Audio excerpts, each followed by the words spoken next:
Bonjour. La fraude sur les documents ivoiriens. Nous sommes tentés de dire un pays de faussaires. Vous savez, j'ai animé plusieurs émissions au niveau des États-Unis d'Amérique depuis pratiquement 20 ans, où chaque fois que ce sujet est sur la table, il y a beaucoup de commentaires, beaucoup d'envolées et des qualificatifs. On vous traite le plus souvent d'ivoirité et autres. Mais au fur et à mesure que nous avançons, ce système, ou bien cette stratégie de frauder sur les documents prend de plus en plus forme. L'entité transnationale organisée vient de mettre hors d'état de nuire un réseau de faussaires. Leur modus operandi, délivrer aux usagers de véritables faux documents ornés de faux sceaux des autorités municipales et judiciaires, extraits de naissance, actes et décisions de justice, certificats de nationalité, casier judiciaire, rien n'échappait à leur expertise criminelle.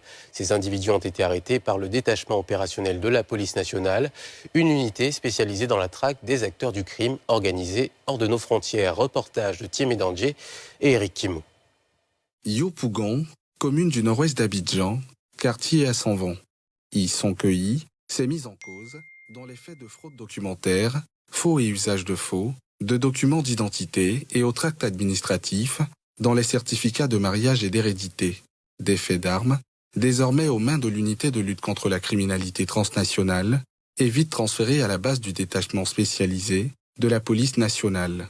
Sur les lieux, divers documents falsifiés, allant du certificat de nationalité à l'extrait de naissance, en passant par le casier judiciaire, le certificat d'hérédité et l'extrait de décès. Ils ont deux types de documents. Ils ont des documents de contrefaçon et ils ont aussi des spécimens qui sont authentiques. En plus de ça, eux-mêmes, ils produisent des documents. Mais ces documents sont contrefaits. Commune de Poboué, lorsqu'ils ont un seul spécimen, ils reproduisent ça et ils mettent dans leur ordinateur. À partir de là, ils peuvent produire autant de copies.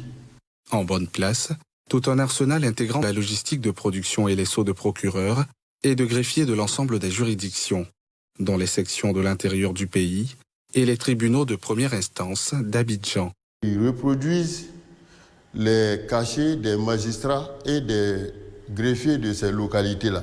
À la suite de ça, lorsqu'ils ont un requérant qui sollicite un acte de cette localité, le requérant n'a pas besoin de se déplacer pour aller là-bas. Sur place, ils produisent le document et ils signent le document à la place de l'autorité compétente.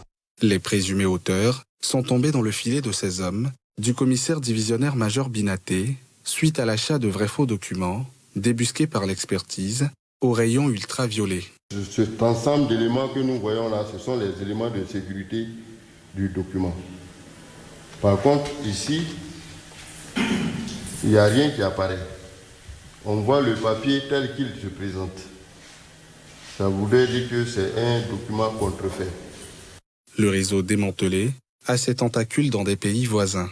Des complicités que l'unité opérationnelle s'affaire à débusquer pour couper la chaîne. Bien avant, les usagers sont interpellés. Il faut éviter d'utiliser les réseaux parallèles parce qu'ils vont vous délivrer un faux document et si vous ne faites pas attention, ça va vous rattraper plus tard. Vous avez besoin d'un document de justice, allez-y dans un palais de justice. La logistique saisie continue d'être exploitée. Objectif, démasquer les complicités internes et externes de ce trafic, des documents administratifs et les actes de justice.